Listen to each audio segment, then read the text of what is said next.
Hello, I am Yuffie, and today I'm going to show you how to get the Wing of Astel without fighting, in air quotes, any bosses. This video will consist of 7 main parts. It will be items needed, the secret path to Liurnia, the fastest way to Caria Manor, the Caria Manor run-through, the Loretta AI Break, Renna's Rise Skip, and the path to the Wing. If you have the graces or already know how to do certain parts, feel free to skip around to the part of the video that you need. With that said, let's get into the items that we need. Goodbye. First, you'll see me buy the crafting kit from Kale using the room just outside the church. Then we go and grab Torrent and warp back to the first step side of Graze to buy the short bow and pick up the nearby golden foulfoot. Any bow will do if you already have one. I grabbed the short bow because I like the moveset with its rolling and jumping attacks, and it can be used with sleep arrows to cheese the Godskin enemies, rather than the longbow, which I find a little bit more cumbersome to use. So you won't need it for that use case in this video. The bow is used to line up the Renna's Rise skip. Warping back to the last graze, this is the long running section to Liurnia, so I'm going to fast forward through most of it. There's not really anything important here gameplay wise, and I think most players already know this route by now. It's basically just a straight on sprint through the area, onto a bridge, and a couple enemies you run by.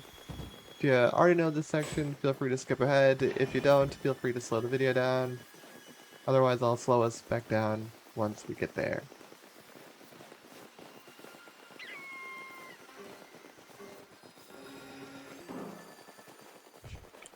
And now that we're there, I'm going to quickly grab the Sacred Tier.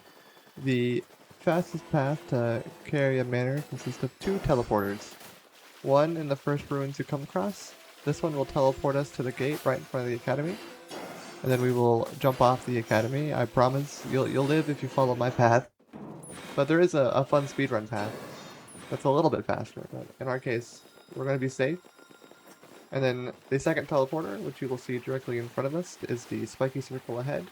This teleporter will teleport us to the second map in Liurnia, and you can run through the ruins, hit the hidden wall, and grab the grace next to EG. Now we are going to run up to Caria Manor and run through it like normal. Just run straight down the path until you get to Loretta. Outside the manor, there's a sound cue about where the rain of arrows is going to fall. If you listen to that, it shouldn't be too difficult to avoid. As for running through the manor, just do your best to keep sprinting. Once you get to the golden seed, if you crouch and be patient, you can ensure the second wolf does not see you. However, I failed that in this run, as you can see. Keep running, and once you get to Loretta, be sure to not enter the water part of her arena until you want her to spawn in. If you've never done this cheese before, you should watch the video ahead of time to see what I do. It's not difficult, but there are certain places that you have to stand when you quit out. Loretta will not spawn in until you get past a certain point in her arena or touch the water. For the Loretta AI cheese, what we're going to do is run up the stairs into a jutted out corner and quit out. How this cheese works is normally in a boss arena, when you quit out, it will spawn you outside of it, similar to how a Stake America will respawn you if you die to the boss. But in this case, FromSoft forgot to include this section as part of her arena. So, when you spawn in Loretta and quit out in this corner, it spawns you back in the arena. But since you didn't go through the fog wall, her AI does not activate, letting you hit her without her being able to fight back.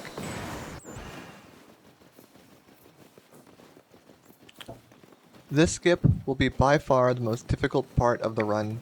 I will do my best to go over my lineups, but it took me 55 minutes to hit this skip on my first attempt.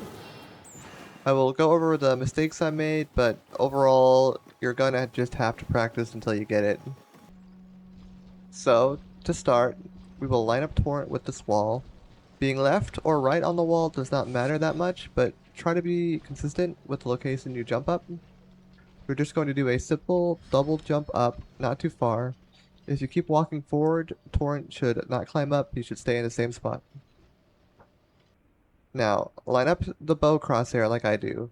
Again, this doesn't need to be perfect, but be consistent with how you do it, as the next step will be a double jump. This is the easier hard part, and you're gonna have to keep practicing until you get it.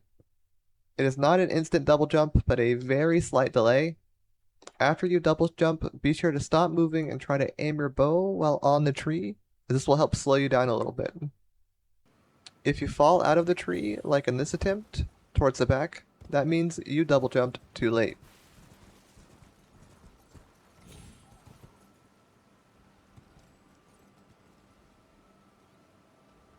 If you fall out of the side of the tree, like in this attempt, you double jumped too early. The timing is tight, so don't feel discouraged if you don't get it.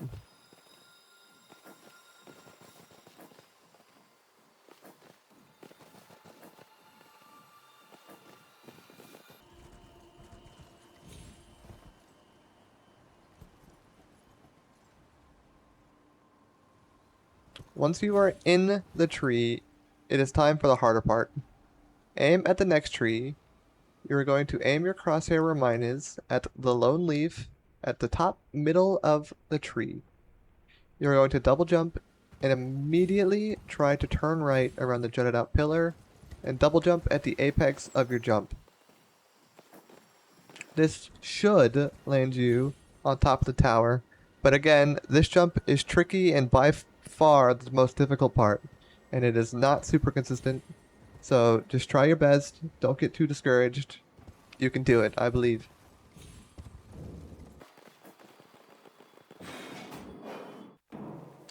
Finally, we are in the home stretch. Just follow my route and you can claim your prize. If you still have your runes, be sure to level up some vigor, as the enemies here can one-shot you if you're not careful. The Astel here will drop a somber smithing stone 7 if killed.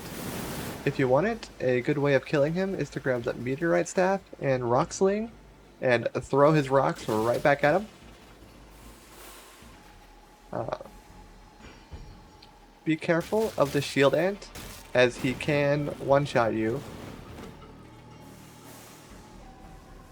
Run past the T-posing man, drop down, head across the rocks, avoid the flying rocks, and claim your prize.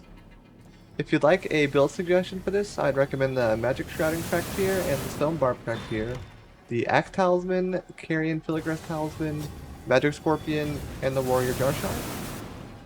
This weapon scales best with intelligence, so make sure you're pumping that. And with that, I've been Yuffie, and thank you for watching.